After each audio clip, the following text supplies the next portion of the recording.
This podcast is brought to you by the Association for Coaching, an international professional body which is advancing coaching in business and society worldwide. To join our global community and access member-only webinars, events, a wide range of digital learning offerings, coaching and leadership resources, accreditation schemes, and more, you can find us at associationforcoaching.com. So hello and welcome to another episode of Coaching in the Climate Crisis, a podcast series by the Association for Coaching. My name is George Warren and I'm your host, and today I'm joined by a global thought leader on systemic and ecosystemic and team coaching, and that is Professor Peter Hawkins. Peter, hello, how are you doing? Great, George. Lovely to be joining you for the last of this series, and you've had a number of great speakers on, so I feel honoured to be part of who you've included. Thank you very much. It's it's an honour to have this conversation with you, and it's been a total privilege, is the word, to have this series of conversations with so many wonderful minds and wonderful hearts. So great to have you here closing off the series. Great. I'm looking forward to our conversation. Thank you. Me too. I guess to start, Peter, one thing I just wanted to invite and broaden out for our listeners. We spoke about systemic and ecosystemic coaching there. Perhaps you could say a few words about ecosystemic and maybe the differences between that and traditional systemic coaching. Well, it's a great question, George. I think traditional coaching is so focused on the person opposite us. You know, we were taught to be on their agenda. We were taught, they have the answers. And I wrote some time ago about a lot of the myths that we've got caught in coaching. And I think those are two. Whereas I think as soon as we go into system coaching, we start to realize that the individual is part of a system. But then if we go into systemic, we realize that we're all nested in multiple systems. You're never, ever coaching an individual because when an individual arrives, the team dynamic that they're part of arrives inside them. The organizational culture arrives inside them. It's not out there. It's part of their way of looking and their way of being. Now, I often describe organizational culture as that which we stop noticing when we've worked somewhere for 3 months. You know, we absorb and become marinated in the culture. And if we go further out, the stakeholder world that surrounds that organization arrives. The contention between the needs of the investor and the needs of the customer and the needs of the employee, they arrive inside the coachee. So systemic, we're looking at all these nested systems and the dance between them. And the ecosystemic is we recognize that all those nested systems are contained within the wider ecology. And I think when we spoke before, George, I said, I've done a lot of talks about coaching in the climate crisis. And I often get asked, how do we bring the ecology into the coaching room? That's not our role. We shouldn't bring in our agenda. And I always say, well, that's a very strange way of thinking. And I really upset one person on one of my talks because I then went on and said, do your clients eat? Do they breathe? Do they drink? Because if they eat and they drink and they move, the ecology is already in the room, inside them. It's not out there. We're part of it. It flows through us. It's just that the ecology is already in the room. We're just not paying attention to it. And it's that shift in the way we think and relate and connect that means we move from egocentric and problem-centric coaching to systemic coaching to ecosystemic coaching. And that's a big paradigm shift. And the other part of that actually is to realize it's very arrogant to think we do the coaching, right? So I asked George, what do you want from this conversation? As soon as I say that, I'm making you customer, me supplier. At the end of the conversation, I say, so what's been helpful? What could be more helpful next time? Mm. And I've gone back into supplier mode as though I've done the coaching rather than realize that we're partners. And it's not just you and I who are doing the coaching together even. It's you and I and the generous challenges that life and the wider world out there is providing you with. It's that triangle that's doing the work, not me, not you and me alone. You, me, and life, and all the systems that you're part of. Thanks, Peter. It's a lovely sentiment. I've got a big, broad smile on my face because that was something I picked up from watching a webinar of yours, and it's something I've tried to adapt into my own coaching. Getting my own ego out of the room and saying, how did I do today? How did we do today? But something more lines of, what's the work that we need to be doing today? And how did we do around that? Or what did the wider stakeholders here need us to be speaking about? And I think I just recently, here on the countryside just south of Bath, where I live, we also run programs. And we had an advanced retreat for very experienced coaches. And we spent some lovely time then working with someone that only just met on the program, looking at how do we start a new relationship, a new coaching relationship with the ecology, the wider systems in the room with us. Because we did some research, and by we I mean people at the Climate Coaching Alliance, and we asked coaches what was the biggest barriers to them attending to the ecology more. And many of them said, we don't know how to bring the ecology in. And more what we've discovered, if you don't attend to it in your very first meeting, in the first half an hour, it becomes harder and harder and harder to attend to it. It's there, but it's hard to bring the attention to it. So we did a lot of time exploring, well, how do you start? And if it's helpful, I'll just say a little bit more detail on that. Would that be helpful? It would be very helpful. Thank you. So the first question I often will ask in a new relationship is, I used to say, tell me about you, but I'm always a bit worried if I just say that, people tell me their resume or what they think they ought to say. So I might say, tell me about you in a way you've never said it before. Or what do I need to know about you for us to really work well together? Yeah. What's your news story of you? Something that makes it more alive in the moment. And then I'll try and deepen that. And I might say, George, tell me what makes your heart sing? What really matters to you, so that we have that kind of heart connection. What's really important what really matters to you? What do you most care about in your life / work?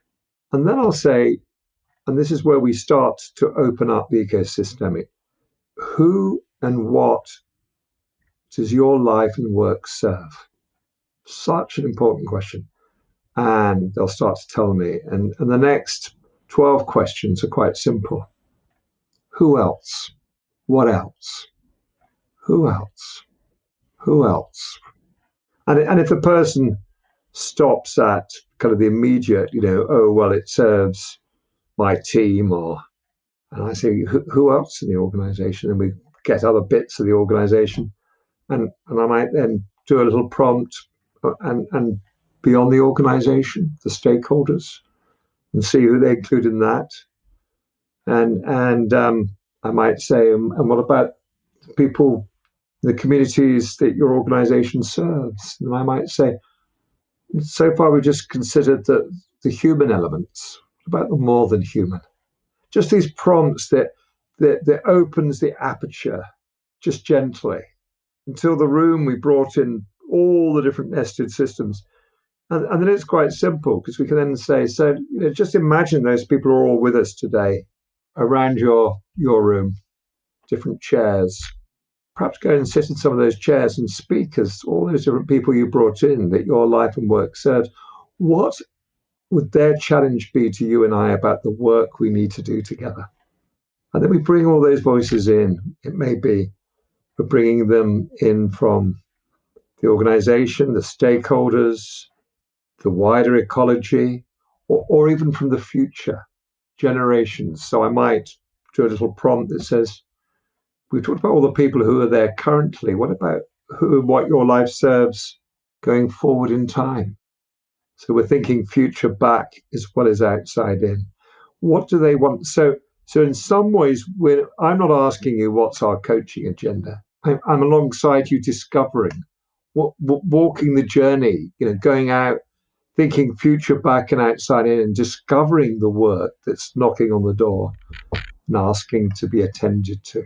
There's so much I like there, Peter, because it's an important and quick way to get to know someone, and also to, as you said, widen the aperture of awareness. And I'm just wondering if there's also the space. I think there is also the space to invoke the ancestors as well. And I think I've heard it from a webinar potentially of yours before, where that something I've experimented with, which is if your father and mother and grandfather, grandmother, and your sort of 7 lines of descendants were here as well, what would they be asking of you and asking of the work you're doing today?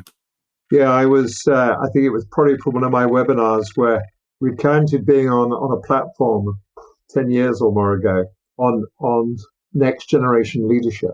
And just right before me, a marvelous man in his early 80s who was a Native American elder. He said, look, in our tradition, leadership is when you make a decision with the awareness of the 7 generations that came before you, 7 generations that will come after you, and every living being you share this moment in time with. And that kind of hit me. I thought, wow, we're not even in the foothills of really opening ourselves to what leadership really means. How do we hold? And there are things you can do in coaching to bring in, to step back in time and step forward. I suppose now I'm in my 70s. One of the great things about being in your 70s is that I can remember talking to people who were alive in the 1880s, and I have great conversations with my grandchildren who will be alive in, God willing, inshallah, in 2180. So I have a 200-year kind of sense of time. And I think part of our job in helping people shift consciousness is helping them, as Roman Krasnarek says in his great book, The Good Ancestor, how do we help people think long term in a very, very short term world? How do we help them think very wide, systemically and ecosystemically, in a very blinkered, me-focused, my team, my leadership, my organization world? I had this vision when you were speaking about politicians and business leaders having that sort of mindset of 7 generations in the future and back, and how much different their thoughts and actions might be. And then I realized that in a way, coaches have an opportunity, maybe a responsibility, to encourage that sort of perspective shift and bring about that change. Absolutely. And there's a lovely little case vignette in the book I just finished, the latest edition of Leadership Team Coaching in Practice. And one of the people who's trained with me is based in Canada, Monica. She tells this lovely story of working with her co-team coach, where they invited every one of this top team of a big engineering company, mostly men, mostly engineers, to actually tell the story about the team and the work they're doing from the voice of their grandchildren or their collective grandchildren. And suddenly the whole room changed. Engineers with tears in their eyes who started to open their hearts and afterwards said, I've discovered more about you in the last hour than the last 10 years we've been working together. Because suddenly, by shifting the perspective, we totally and radically changed the connection we're making together.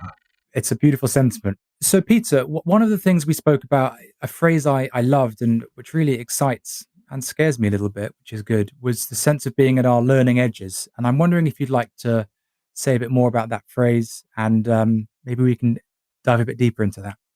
And perhaps we could do it as an invitation to you and to myself, how we can keep this conversation at both our learning edges. Because one of the things I read more and more about recently is I think every team meeting, every coaching session, every team coaching session, we can almost judge the quality of that session by how much time we spend at the learning edge. And I define that as being at the place where you don't have the answer, George, I don't have the answer, but we're both clear that life is requiring an answer that we haven't yet found. And having the confidence to stand there shoulder to shoulder, looking at the sea, what's rolling in, and to stand there trusting that the answer will emerge if we do the collaborative inquiry together, so that we'll both learn. And there's a way of actually even making that very practical. When I teach a course, and perhaps it should apply to when I do podcasts. When I teach a course, I say, look, this will be the last time I teach this program, unless I learn something new, I teach something new that I've never taught before, and I upgrade something about the course. Because the day I think I know how to do it is the day I don't think I'm of value to others. And to be able to apply that to every coaching session. Have I said something new that I've never said before? Have I learned something from the client that I never knew before?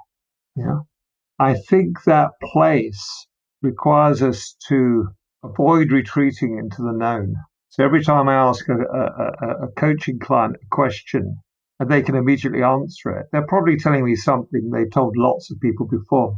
And I'm just grooving an old record. And that means to be at the learning edge or invite my clients to join me there, I have to ask the question with a tonality that means I'm not expecting them to have an answer, or I'm not implying that I have an answer. I have to ask in a way that's curious. I'm wondering out loud. I'm wondering as you talk, I might say, and I might stop halfway through the question. Or I might say, I wonder how you might finish a sentence that began, what's knocking on my door is, or something that gives them a seed sentence, a half seed sentence to springboard from, and try different ways of finishing. All these ways. I think too much coaches have relied on looking the client in the eye and asking a question as though the client should know the answer. And I'm not interested in answers they already have thought about. I'm interested in getting the place they haven't thought about. I don't have an answer for. But that wider stakeholder world is saying, come on, we need a response. It's a lovely sentiment. And for me, it really speaks to the value I believe in coaching, which is the coaching space being a space of not knowing, but you're not knowing together and you're collaborating, find out a bit more. And I love the distinction between you're not just collaborating, you're inquiring with an I, not enquiring of them. But it's like we're shoulder to shoulder, struggling together to discover. Well, a sense of curiosity. Yeah. But it's curiosity not about the known other. It's curiosity about the emergent. The emergent and the emergent in them and the emergent in their world, and where the two are in dialogue. Yeah. Not what's coming up for you, but what's coming up in your world, and what's that bringing up in you, and what's coming up in you then bringing up in your world. So we're going in and going out at the same time. And sometimes, George, another thing that people often ask is, somebody asked on a recent webinar, how far out do you go when you bring in all these levels? And I say, as far as you're able. But as you go out, you're also going in, right?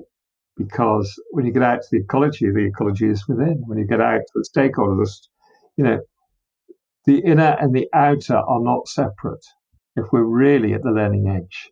I've had this image kicking around my mind for weeks, and it keeps finding its way into so many conversations, and it's come in again. I think I I first noted it in the work of Active Hope by Joanna Macy and Chris Johnson. And it's this sentiment which in the human body, there's no point in one cell doing well if it's at the cost of the wider body within us becoming unhealthy or not flourishing. And I'm relating that to coaching so much. And it just came up to me and hearing you speak about that sense of going out and going in and the cell needing to make sure that the whole body is doing well, and that we as coaches need to make sure that the whole body, not just that one cell, is doing well as well. And where do we draw the line of the whole body? Yeah. Well, that's a great challenge. Yeah. One of my lockdown interests was to take up foraging for wild mushrooms and to learn about mycology. And the more you learn about the interconnectedness, the mushroom, it's all this mycelium, whole connected throughout the whole planet. And that's a metaphor that I've been really reflecting on as well, in that you and I and everyone listening is intrinsically connected, part of a very intricate system too. Yeah. We are totally indebted to the fungi and the mycelium because they were here for millennia, creating the earth on which you and I come from, depend on, are nurtured by, and will return to. Right? As a breaking down body or as ashes. And you know, but what you're saying, it always takes me back to my probably greatest teacher, Gregory Bateson, who said we've misunderstood Charles Darwin, right, when he talked about the survival of the fittest. Right, that's been totally taken out of context. It's not a fight for survival. Right, survival and evolution is about collaboration. Right. And yet all the neo-Darwin people, it's all about competition, the selfish gene. Mm-hmm. But this is total misunderstanding, because Gregory Bateson says the unit of survival is never the individual or the cell or the organ or the individual or the family or the team or the tribe or the organization, the country or the species. Right? That is never the unit of survival. It is always any one of those systems in dynamic relationship with its ecological niche. And any species that destroys its ecological niche destroys itself. All evolution is co-evolution. And if you apply that, then the unit of well-being, the unit of mental health, the unit of learning is never the individual, the team, the organization, the community, the species. Success is never any one of those. So I did a blog called Beyond High Performing Teams. And I had to apologize because I spent years running courses, writing books on high performing teams. And I said, look, it's totally the wrong concept, right? And I'm sorry it took me so long to wake up to this, despite the fact that I learned from Gregory Bateson in the 70s. It took me ages to wake up to talk about high-performing teams is not only wrong, it's a dangerous way of talking. Because what we do, we have teams come to us and say, how can I become the best team in my organization? The highest performing team on the block. And how do they do that? They do it by sub-optimizing their bit of the system and moving all their costs into the rest of the organization or into the stakeholders. My good friend Margaret Heffernan, who wrote Willful Blindness and Uncharted, how do we think about the future? She said in one of her book launches, when people say to you, George, we've cut costs, she said, just pause and say, and where have you moved those costs to? Mm-hmm. Where in the wider world have you moved those costs to? Our success is always co-created with our wider system. It's not our own. Yeah. And I'm curious, Peter, you mentioned doing away with the phrase high performance teams. And I'm wondering, is there a phrase or a nomenclature that you've updated that to? Yeah, in the latest editions, which seem to come around quicker and quicker of my books, which hopefully shows that I'm learning and adapting. I now talk about high value creating teams, but the definition is teams that continuously co-create beneficial value with and for all their stakeholders. And those stakeholders include the more than human world.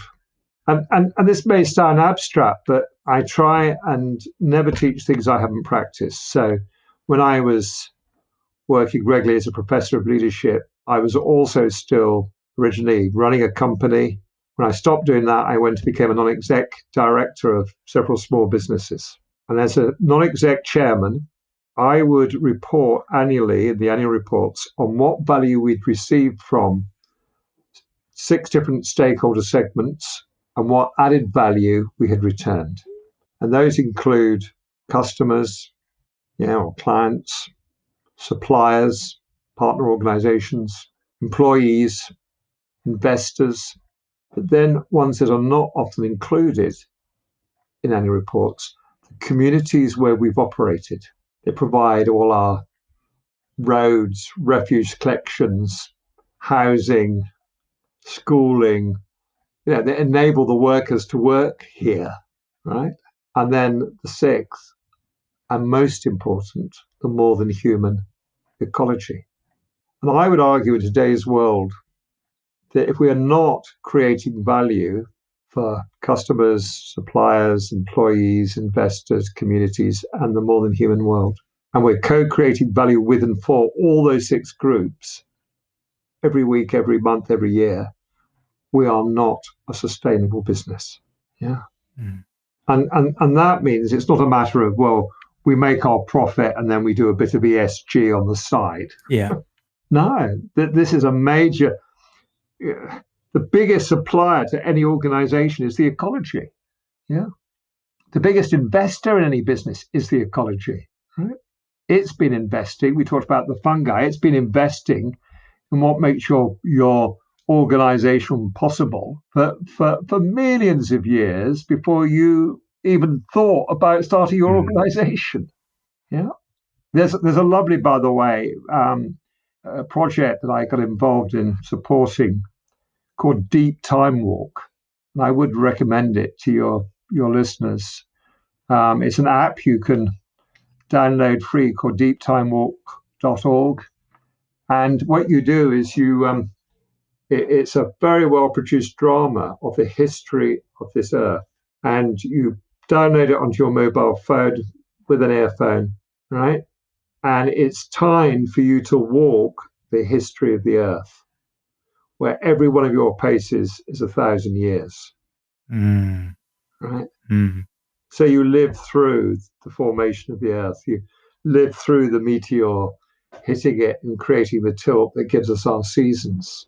You live through the time of the waters forming. You live through the millennia of fungi.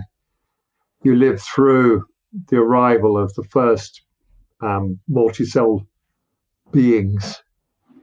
And then you realize, because you get it through your body, how we are so much the youngest child of creation. We're still just a rampant 2-year-old thrashing around, thinking they're the king of the universe. Yeah, that's a phrase I've heard a couple of times, and I really, really resonate with it. That sense of collective ignorance that we all have as a 2-year-old, as a youngest infant, and to learn from the wisdom of our elder brothers and sisters. And it brings me on to another question I had for you, Peter, which was a lovely phrase I heard from you that as coaches, but as humans, the need to evolve human consciousness faster. And I had that image as we spoke about us as the sort of the toddler rampaging around. And what would you like to say about the need and the practicalities of evolving human consciousness faster? Yeah, sometimes I add to that phrase, evolving human consciousness so that we are fit to inhabit this earth into the future. Because at the moment we are not, as a species. We are the species that are causing the 6th great extinction. We are the species that are making life unsustainable. Part of that You see, the biggest challenge we face, which of course you know so well because this is why you're doing this series, is the climate emergency, the climate crisis. But that doesn't stand alone because that crisis is embedded in the whole economic structures, the way we treat each other, the way we other groupings, human prejudice and inequality. It's part of how we've degraded the topsoil, which we could run out of in the next 60 years. It's the way we've filled the oceans with plastic and we've created waste. So every aspect of human living is caught up and interconnected. And yeah, our thinking is still linear, atomizing, problem centric. Yeah. Our thinking is individualistic, it's dualistic. And by that I mean it's into splitting, what can you control and not control in your life? That's a dualism. Most teams I work with are stuck in an either or debate. Is the problem the team or the team leader? Should we grow organically or by acquisition? It's or grow. See, right in that word growth. I was part of the 60s culture, right? But we thought we were, we're the ones who were going to change the world. I often say that the problem is we did, and not for the better. But we were all into personal growth, right? We were trying to find the fastest escalator up the Maslow pyramid, right? And it took me years to realize that was just the personal equivalent of people who were worried about, how fast they could become a unicorn startup business, or this quarter's profit growth, or country's GDP. Is all built on this more, what I call the age of more. I've written about the age of more. Yeah. And even if we're millionaires, we still got a sore neck because we're looking at the people who are multi-millionaires, so they're looking at billionaires, so right? And that is part of growth addiction. And so there's so much about the world we've created, and it's the problems aren't out there; they're in our ways of looking, listening, thinking, and speaking. It's in our language. Yeah. So I'll give you an example. I was on a call the other day with very, very experienced coaches and coach academics, and somebody said, we've got to stop, move beyond the narcissistic generation, the generation where the selfies, where photographs we take, and we've got to help people discover their dream, right? And I said, well, I didn't say anything, but in my head was, no. Even that, you see, we're still helping people discover what they want to become. It's still individualistic. Actually, we've got to discover Earth's dream and what it needs from us. Yeah. What is the wider world knocking on our door, asking us to step up to, learn, and do different? It's a beautiful sentiment. And for the first time in this conversation, question hasn't sprung into my mind. I quite enjoyed sitting with that. Yeah. So actually, anyone who's listening, one can ask the question, what's knocking on your door that you don't know yet how to respond to? And having said yet, it's one of my favorite interventions, because when I listen to quite powerful senior people, it's extraordinary how quickly we can all go into being victims. Yeah. And when people say, yeah, but we can't do that, the board don't want us to do that, I just say, yet. Yeah. Oh, it's not within our remit yet. We haven't got the time to do that yet. Returning it to, there's nothing we can't influence. We can't control anything, but we're responsible for everything we are connected to. You've touched on one of my most common and powerful challenges in coaching, and a great example of the fact that sometimes the most powerful interventions are the fewest letters, fewest syllables, fewest words. That I love to bring in that phrase of, I've not got the skills, I've not got the experience yet. not got the time yet. And I think applying that to a sense of what we can all do individually and collectively is a very powerful, delicate, and simple tool for us as coaches, but us as humans as well. And I think, it goes back to what I said about Gregory earlier, Gregory Bateson. It's, which I try and teach, which is never locate any problem in a person or a part of the system, right? And just listen how often we all do it. Our clients do it. We want to spend our coaching time talking about the toxic boss or the difficult team member or the terrible customer. Always, as the coach, reframe and relocate that it's not a problem, right, to be solved. It's a challenge that's requiring some new learning and new response from us. So my first reframe is turn all problems into challenges, right? Because our toxic boss, our impossible customer, our terrible employee, they're our best new teacher, right? They're the ones who are taking us to the learning edge. So the first thing to do is to say, thank you for being so difficult. Thank you for being a boss I don't know how to engage with. Thank you for being the customer that's taken me beyond my comfort zone. That's step one. Turn the problem into a challenge, and then always locate the challenge in a connection or a relationship, not in a person or a part.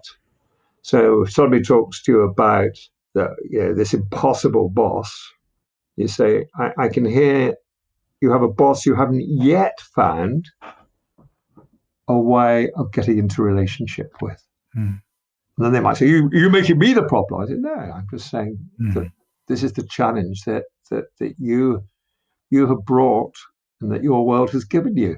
And you don't have the answer of how we're going to turn that round, but that sounds like that's what we're going to have to discover together. And there's the sense of possibility in what you're saying, but I also heard something very important to me and has helped me cope with my own relationship with climate crisis, which is a sense of gratitude as well. Thank you for being a difficult boss. Thank you for being a difficult client. And I maybe wanted to explore your relationship with gratitude in the work that you've been doing. Well, I think the one I've just mentioned is probably one of the most important and yet most difficult and yet most liberating. And that is, can we see every difficulty that's presented to us as a generous lesson that life is generously offering? Can we welcome it with an open heart and curiosity, whether that is COVID, lockdown, wildfire, storm, floods, right? Rather than feel a victim to it, to say, life is now presenting me with something new and emergent that I don't yet know how to respond to, but welcome it. It's not bad. It's just life requiring something different. Who was it? I don't know why this came up. Somebody said there's no such thing as bad weather. There's just inappropriate clothing. It's the same attitude, but writ much larger. And that is a gratitude, but it's also an acceptance. It's saying, I don't decide my coaching agenda. My coach doesn't decide.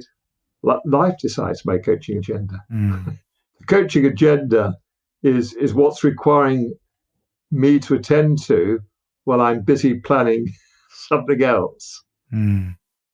But if I take that on, because gratitude, and I'm interested in your response as well, George. My spiritual foundation is sort of eco-spirituality. And part of that is to really, really recognize at the body level and the heart level that nearly everything that's beneficial in my life, I haven't earned, I haven't bought. It's been given to me freely. I'll just share one practice, and I'll ask you for your gratitude practice. One practice I love to do, partly because I've been privileged enough we now grow a lot of our own vegetables, fruit, and some people might not approve of this, but we grow our own meat as well. We have sheep on our fields, and We have hens who provide us eggs. But to be able to, even if you don't, you live in a flat and you buy all your food, to be able to pause, look at the food, and first of all say thank you to whoever cooked it. And then to say thank you to whoever shopped for the ingredients or went and picked the ingredients from the orchards and in the vegetable garden. And then to say thank you for the people who delivered it to the shops. Right now, we're short of those people driving the large trucks to provide the food, without whom we're all going to be in problems. To say thank you for the people who packaged it, say thank you for the people who grew it.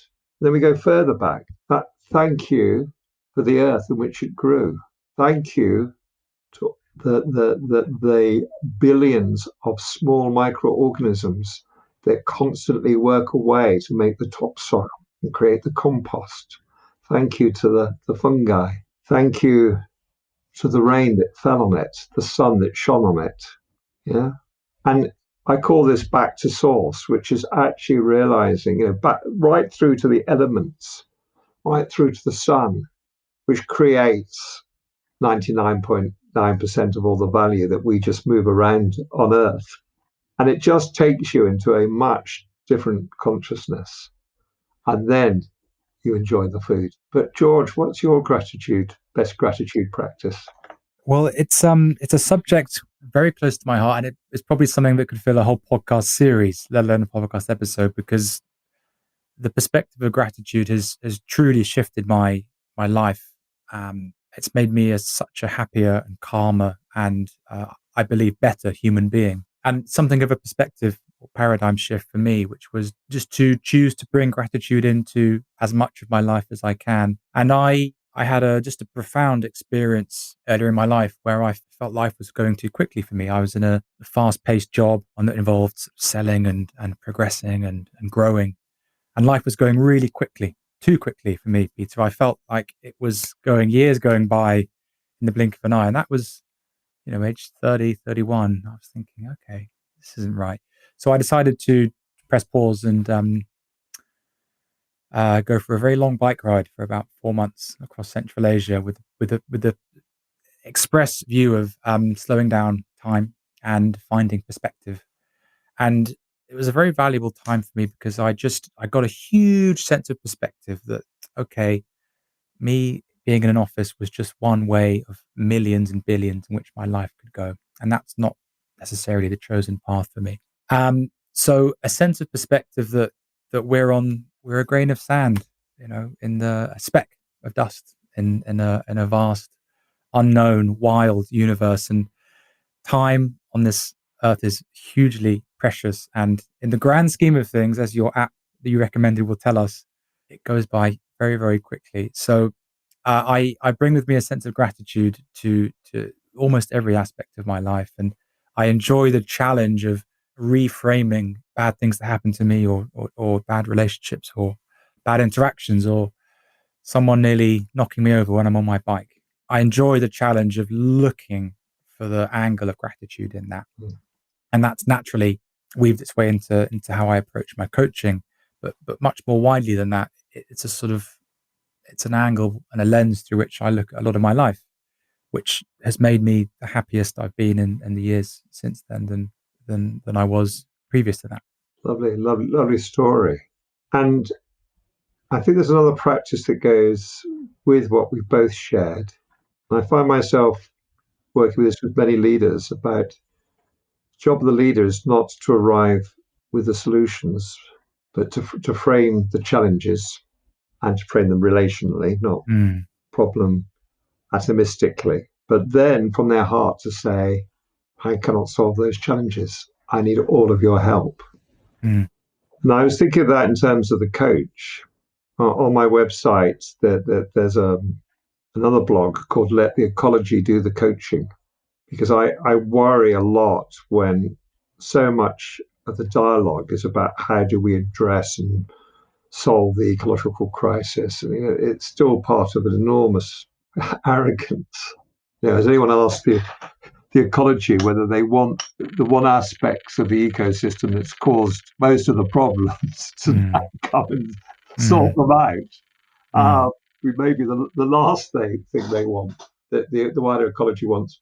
But how do we let the ecology do the coaching, not just be the subject of the coaching? And part of that is, how do we, before we start any conversation, how do we open to help from the wider systems? How do we, and I have a practice in there called Opening the 7 Levels, which people can go and read, which is, how do we say, before the person arrives, how do we call them to mind and say, they are my partner, they will be coaching with me? How do we imagine people they have at home and the people they have at work, their colleagues, their team, their family, and say, I need all of your help in the coaching today? How do you imagine their wider organization? I need all of your help. The stakeholders of the organization, I need all of your help.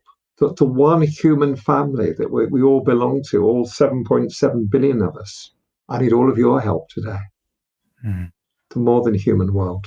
So how do we realize it's not us doing it? We're not having to do it from effort. We can do it from source.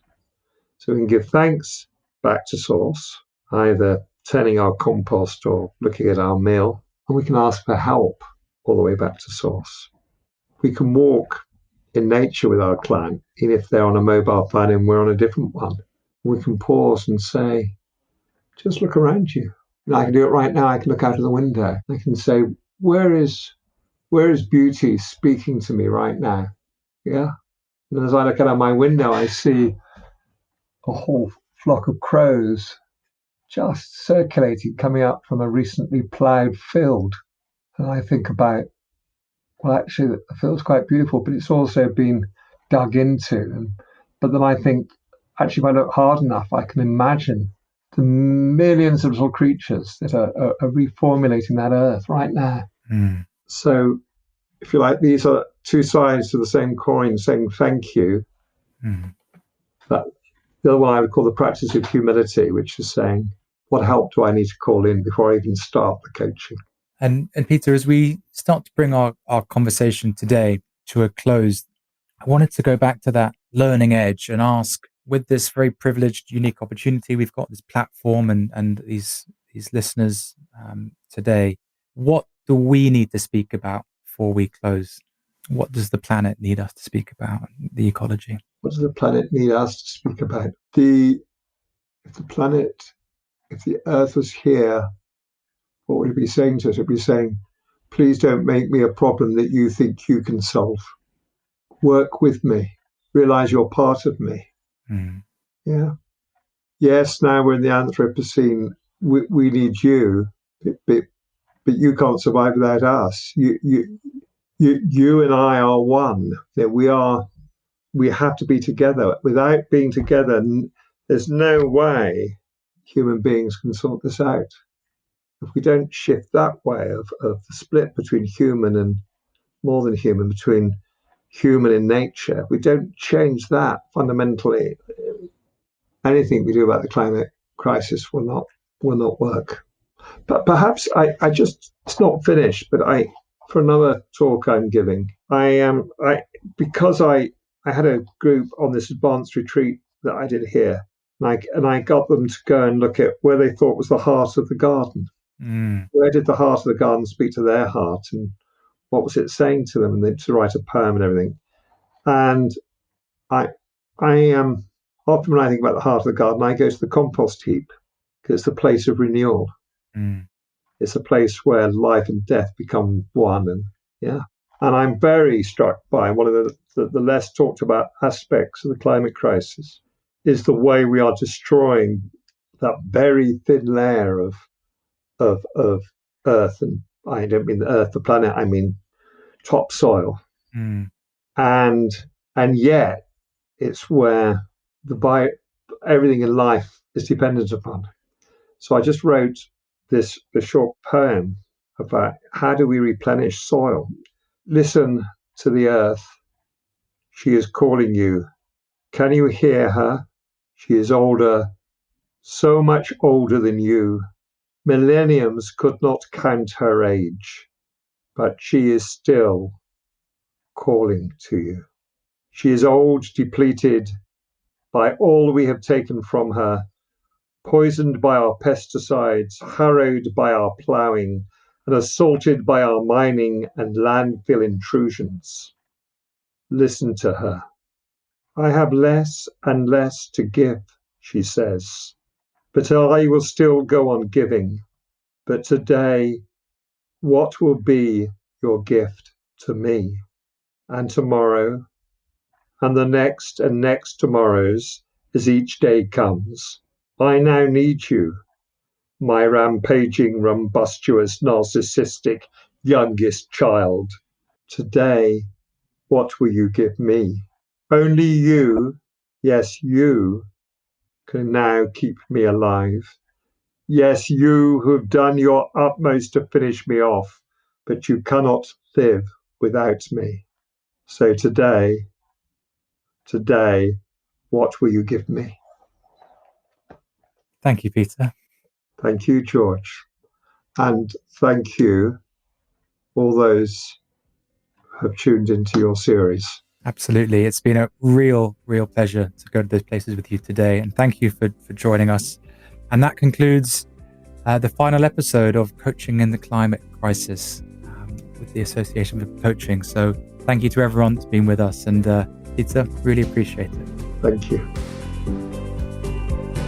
This podcast was brought to you by the Association for Coaching. Discover more business and coaching resources, thought leadership, and online learning at associationforcoaching.com.